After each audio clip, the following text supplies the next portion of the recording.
again, welcome to Basics of Noise and its Measurement. This is the first week and the second module of this course, and what we are going to cover today is this: what is sound? Before I discuss in detail as to what is sound, what is the meaning of sound, I would like you to look at this particular video. So this is about a minute and a half long video, and please look at it and think about it as you watch it, as to what's happening and why is it happening.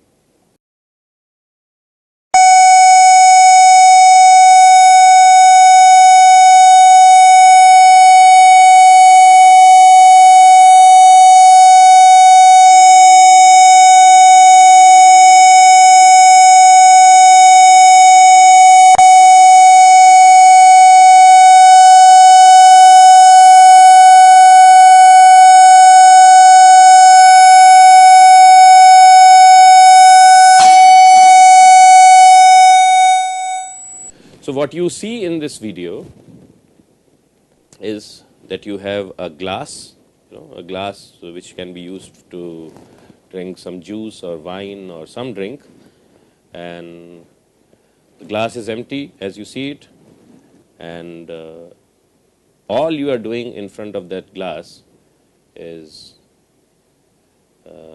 playing a particular frequency, subjecting this glass to a particular sound of a particular frequency.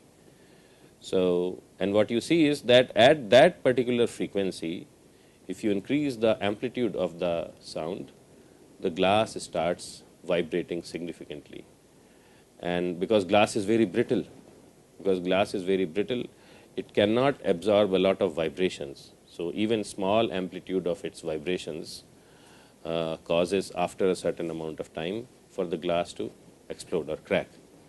So just wanted to get you into this whole area of acoustics and think about it as to how if expose let's say a glass made of earth, a kulhad or something, pottery, and if you do the same experiment, will you be able to accomplish the same goal or not? Or if you use a glass of styrofoam or paper, will you be able to accomplish it or not? So think about it, and maybe later in the course I'll explain that what works for a glass made of glass may not work for a paper cup or paper glass or a styrofoam glass or a glass made for earth, and why. So that is all I wanted to show in context of this particular glass. And now what we are going to discuss are two important words. The first word is vibration and the second word is a wave. And what I would like you to understand is a very clear sense of what is the meaning of vibration and what is the meaning of this term called wave. Because in context of sound, both these terms are important. We say that sound is a particular type of a wave, but then these waves are generated when some particles are vibrating. So that is what I like to show you. So the first term is vibration.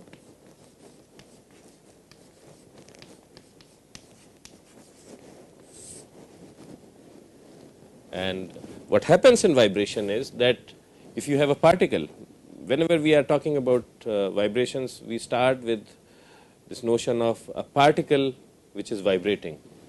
So you have a particle, and this particle may vibrate around its mean position. So let's say this is the mean position, so it may vibrate up and down, or it may vibrate left and right, or it may vibrate at some angle.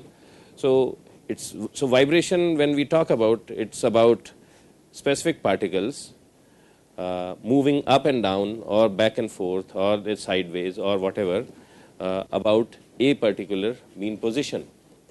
Now, if there was just one particle, then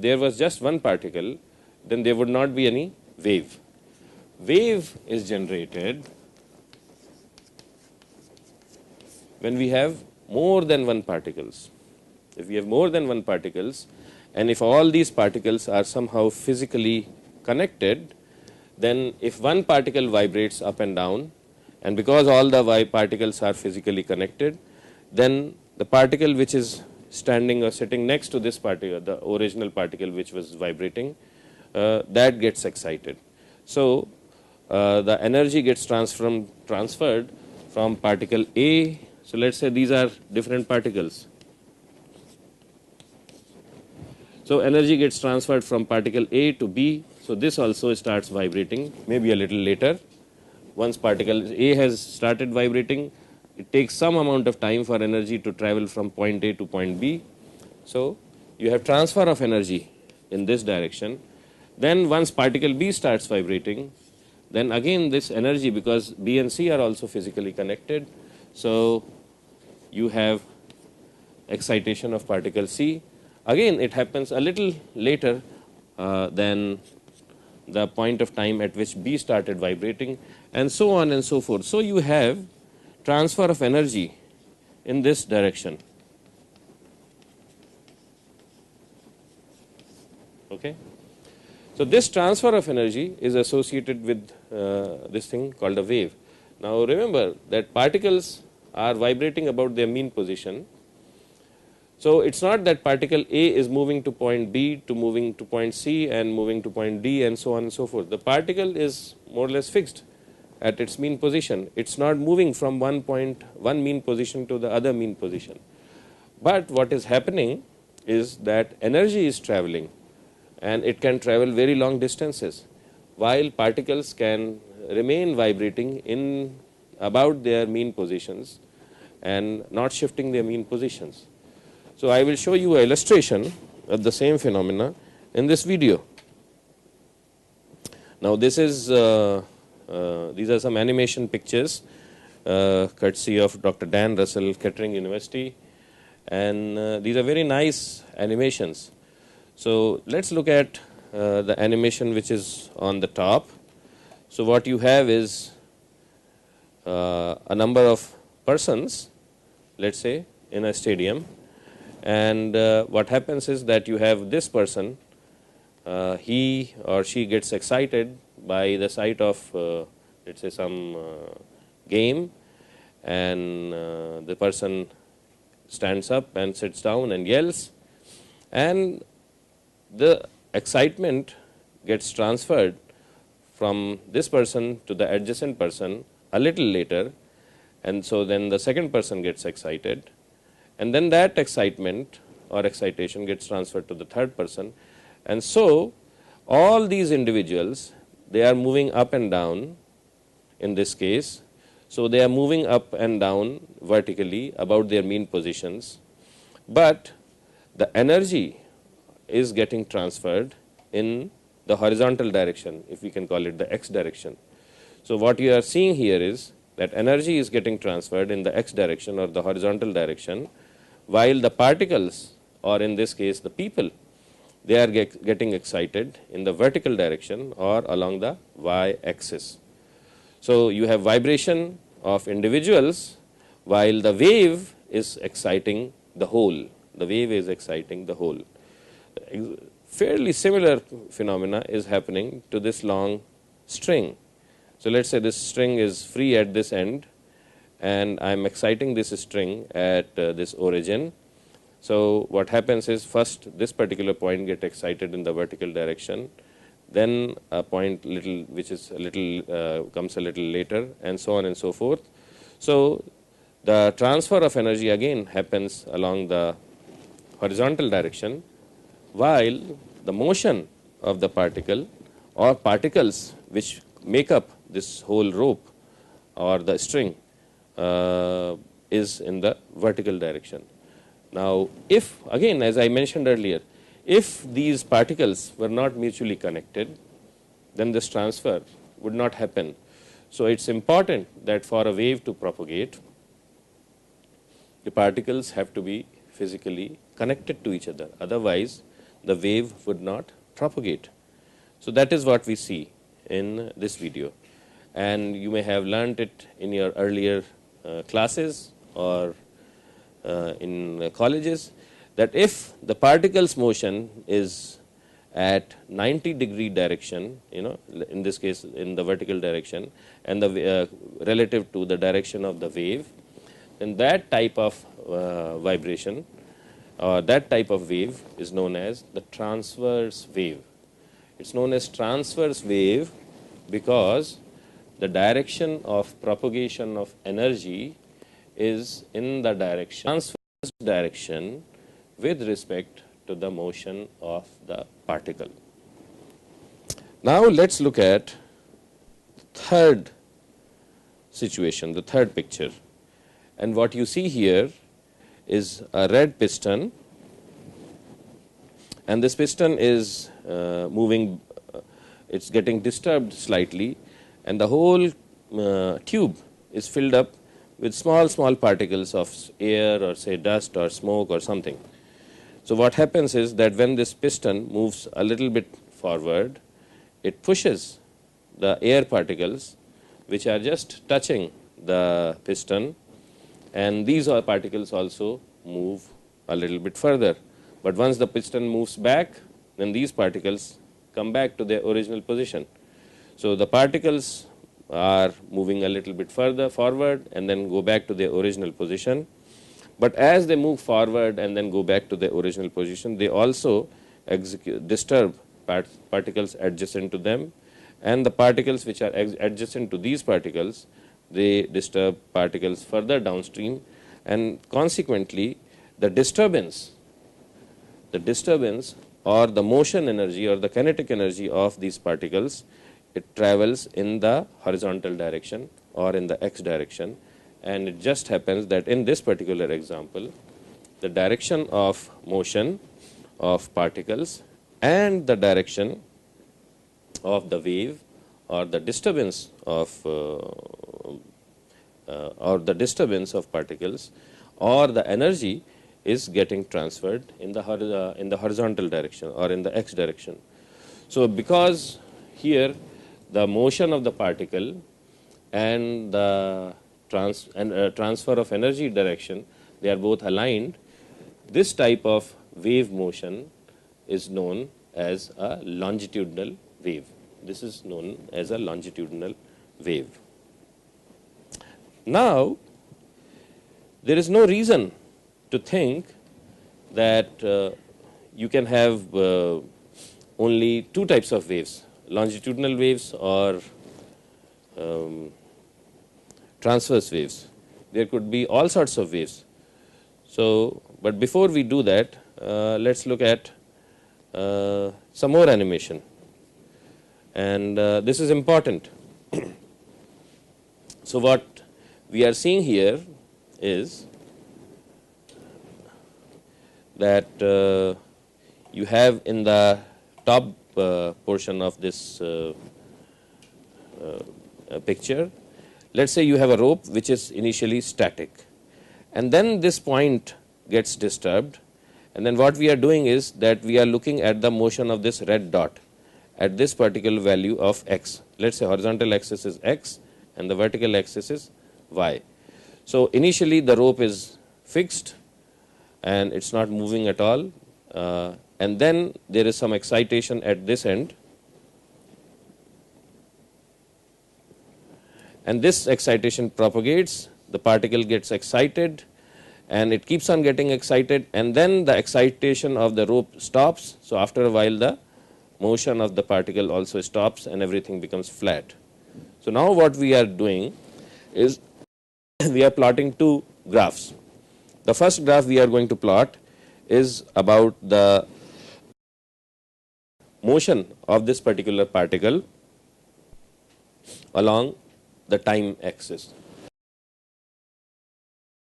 So in the x direction we are plotting time and in the y direction we are plotting the physical amplitude of the particle, the motion, how much the distance by which the particle moves up or down.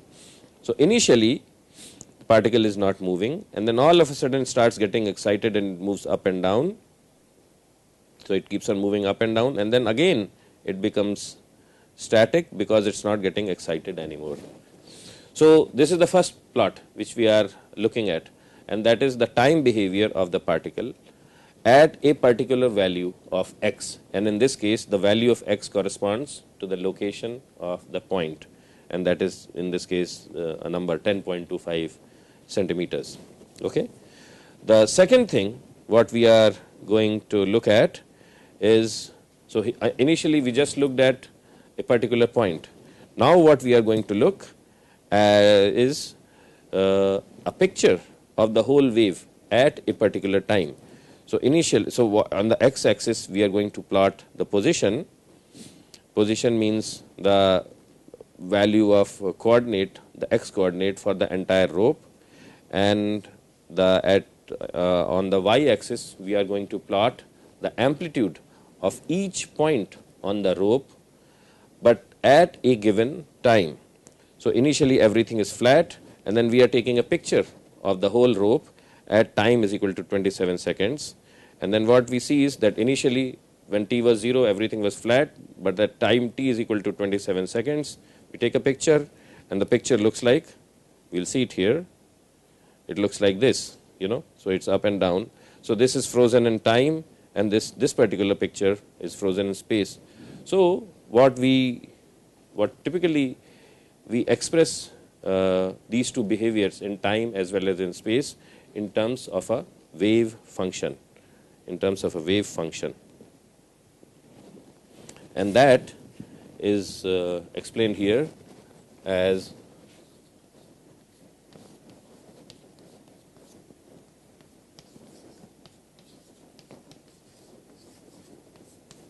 sin omega t. I just want to make sure that I don't get different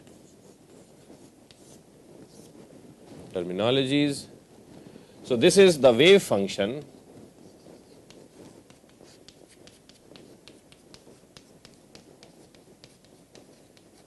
okay, and this is what it looks like, at least in the context of the motion of the rope which we were looking at. This is the amplitude of this wave, this is the angular frequency of the wave. This can also be expressed as 2 pi times f, and this is the position of the wave, x is the position, and this is known as the wave number.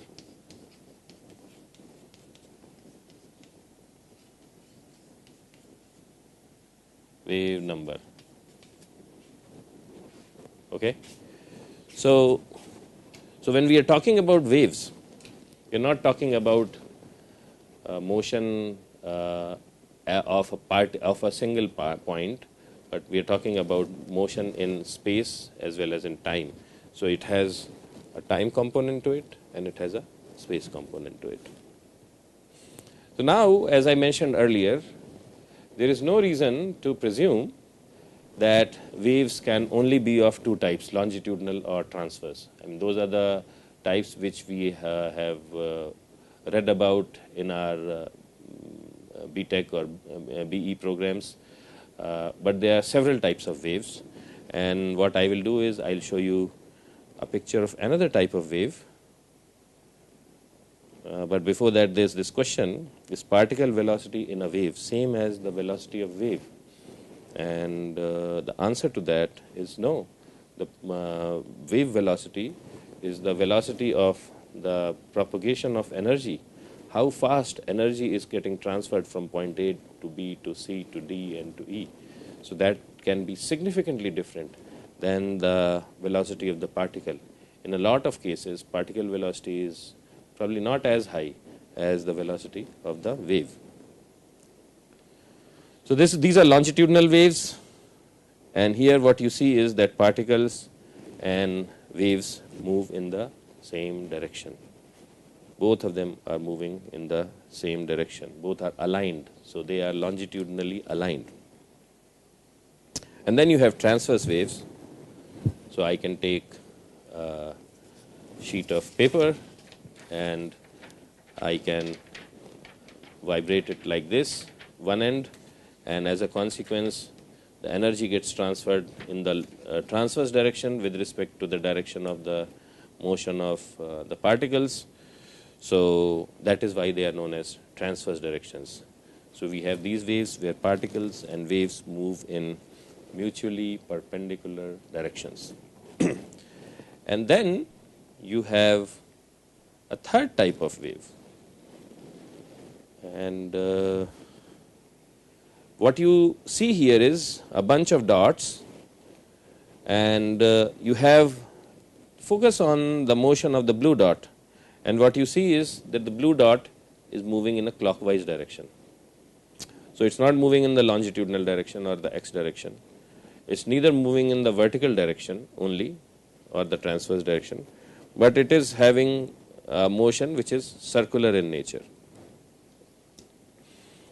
And then there is another blue dot below the top dot, and that particular dot is also, or that particular particle is also moving in a circular way. It is also moving in a circular way. And what you see, if you observe carefully, as you keep on going down from top to bottom, all the particles are moving somewhat in a circular way, but as you keep on going down, further down towards the fixed end, the motion, the amplitude of the motion of the particles, or the radius of the circle which is covered by the particle, that particular radius, it keeps on shrinking. It keeps on shrinking. So the amplitude of the motion keeps on going down.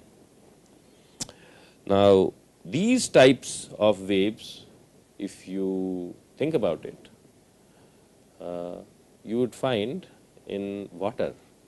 So suppose you take a bucket and fill it with water and make sure that water is stationary, and you drop a piece of chalk in it in the center. Then you will have these types of waves generated. So once again, you will see that in this case, the particles are moving about a particular mean position, but the energy gets transferred. In this case, it is getting transferred radially outwards, especially in water waves. It's a radial transfer of energy. So these are water waves. Then there's another wave, and this is somewhat similar but also different in a very specific way than the waves we just now saw. And these waves are known as Rayleigh waves. And look at the motion of these two particles which are colored in blue.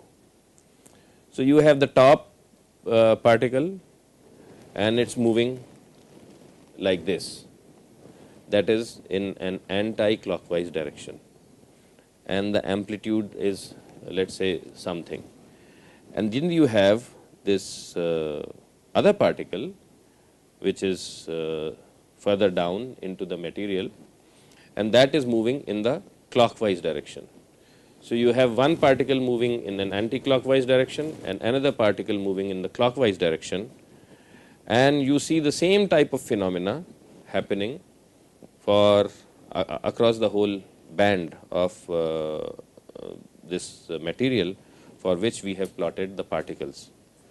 So these types of waves are known as Rayleigh waves.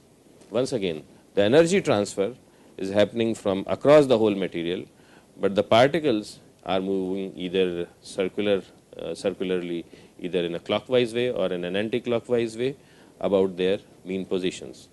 So these types of waves are known as Rayleigh waves, and here you can interpret it as that they are moving in longitudinal as well as transverse directions simultaneously, but some particles are moving clockwise, others are moving anti-clockwise. The ones which are on the top or the free surface, they have larger amplitude of motion. The ones which are at the bottom, they have somewhat lesser amplitude of motion. So that is what these waves are about. So now that we have seen all sorts of different types of waves, not necessarily all sorts of waves, now let's think about sound waves. So what is sound? It is a small disturbance in a fluid medium. So if you have a fluid medium which is at rest, let's say I'm standing in this room and there's no sound in the room, and I'm standing still, air is not moving at all, then there will be some pressure of air in the room. And if there are standard conditions, then the pressure of the air will be 1 atmosphere, which will be approximately 101 kilopascals. And then I make a sound. So initially there is no sound, no disturbance in air, air is not moving, air is still, all particles of air are not moving. And then I talk, or I do tick. And then because of this sound, there is a pressure fluctuation in the pressure of the air. So that is what physically sound represents. It represents a small disturbance, and please be aware that we are talking about small disturbances, not large disturbances. Small disturbance in a fluid medium, and this small disturbance causes fluctuations. And again, these fluctuations are small. It causes fluctuations in pressure, it causes fluctuations in density, displacement, velocity, and temperature. So this is what sound physically is. So that's what is shown in this picture down there. So you have a medium, and this particular medium is getting disturbed at the left end, and as this gets disturbed, the disturbance moves to the right side, and this type of transfer of energy in air due to longitudinal waves is referred as sound. And if we have to measure this sound, it essentially means that we have to measure these small pressure fluctuations. So we should have an instrument which is fairly sensitive to very small pressure fluctuations to measure sound, and typically that is measured by microphones. The velocity of sound, that is the speed at which the disturbance travels from point A to point B in air due to these sound waves, is known as the speed of sound. And at 20 degrees centigrade, its value is 343.2 meters per second. So that's the nature of sound. You have a total pressure, you have air, and in the air you have ambient pressure P naught, which is so many pascals, roughly 101 kilopascals. And if there is no disturbance in the sound, then that is the pressure of the air. And when you make a disturbance, when you talk in it, or you create some noise or create some sound, then there's an additional pressure. This pressure could be fluctuating. It could have a positive value or a negative value depending on the time. So you have a fluctuation in the pressure. So the total pressure is P naught plus P. And this P is the pressure exerted due to generation of the sound. So when we measure sound pressure, we are actually measuring this particular P. We are not measuring P total, we are not measuring P naught, we are just measuring this differential pressure with respect to the ambient conditions. So that is once again the nature of the sound. And these are different velocities. So sound is a pressure wave, we have discussed that. And then what we have listed in this table are speeds of sound in different media. For instance, if you have air at 21 degrees centigrade, the speed is 344. In water, it's fresh water, it's 1480 meters per second. But if you go to ocean, and if it has, because it has some salt, let's say 3.5% salinity, then the speed of sound goes up a little bit. So it goes up to 1520. Sound in human body, since we are made up mostly of water, so sound propagation velocity in human body is fairly close to that in water, and it's about 1558 meters per second. And in wood and concrete and mild steel, sound travels much faster.